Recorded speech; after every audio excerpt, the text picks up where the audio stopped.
Well, the Anne Frank House is one of the world's most well-known museums, and for the first time ever, it will be recreated outside of Amsterdam as a limited-time exhibit, and it comes right here to New York City. It opens to all of us on International Holocaust Remembrance Day this January. The executive director of the Anne Frank House, Ronald Leopold, all the way from Amsterdam, is here on our New York City couch. Nice to have you here. Thank you so much for having me. So, this is the first time you're recreating Anne Frank's house outside of Amsterdam. This is unprecedented. Why are you doing it now? It's the first time that we bring a meticulous full-size replica outside of Amsterdam to New York. And it's actually for us an opportunity to expand the reach of our work. We realize that not everyone is able to travel to Amsterdam. And even if they do, we're one of the most visited historical places in Europe. Yes, I heard you need tickets.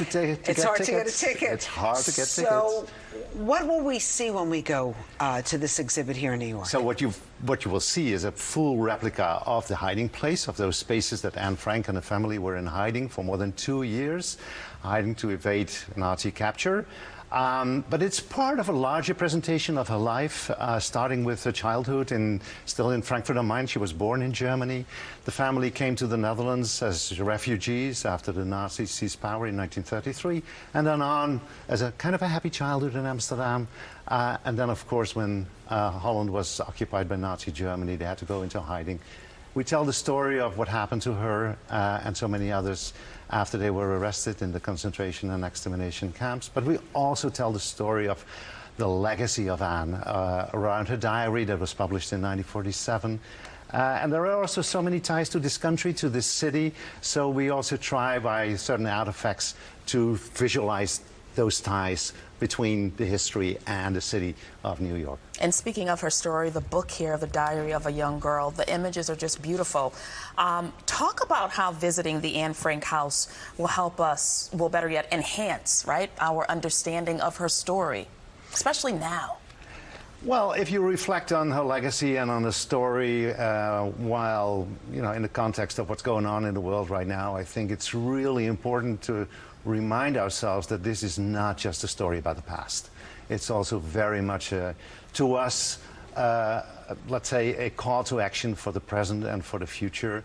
I think with ever fewer Holocaust survivors in our communities, with anti-Semitism and other all forms of group hatred on the rise, I think our responsibility has never been greater, and what we hope that people will visit this exhibition and will, of course, learn about history, but also will reflect on its importance for today. Yeah, and to never forget.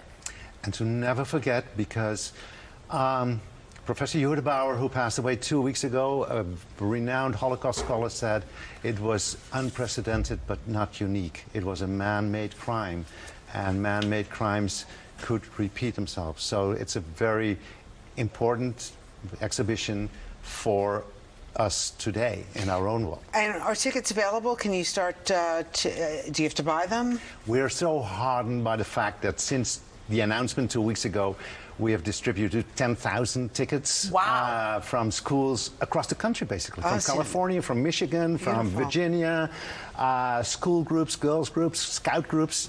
So it's really heartening to see how people respond to this exhibition. Please visit our website, annefrankexhibit.org, and you will see. Actually, for New York City public schools and Title I schools from also outside of the city and outside of state, visits with classes are free. Oh, that's so nice. Ronald Leopold, thank you so much. It's a pleasure. When do you go back to Amsterdam? I'm flying back on Sunday. Unfortunately, Oh, I no. love the city. You're going to miss the marathon. I might not miss that one. I miss a lot in New York, but maybe not the marathon. Anyway, it's nice to have you here. Thank you so much for sharing about this upcoming exhibit. It starts January 27. All the best to you. Safe travels. Thank you very much. All right, when we come back, no, first let's talk to Mike Woods. A little weather, right?